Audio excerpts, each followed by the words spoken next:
মা, তোমার কিছু হবে না। ডক্টর, তাড়াতাড়ি অপারেশন শুরু করো। স্যার, সীমান্তে এখানে হামলা হয়েছে। মা, এখন আমার যেতে হবে। তুমি তো বলেছিলে সবার আগে দেশ। হালার পুত্রই, আজকে তোদেরকে আমার হাত থেকে কেউ বাঁচাতে পারবে না। এখন তোমরা দেখবে যে দেশ বাঁচানোর জন্য আমার কি শক্তি। সামনে যাও।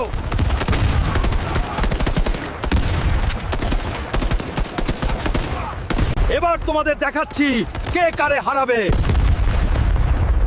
এটা আমাদের জয়। এই জয় আমাদের দেশের জন্য। জয় বাংলাদেশ। হালকা, তুমি দেশকে বাঁচাতে পারলে, কিন্তু তোর মাকে বাঁচাতে পারলে না। আমার মায়ের কি হয়েছে?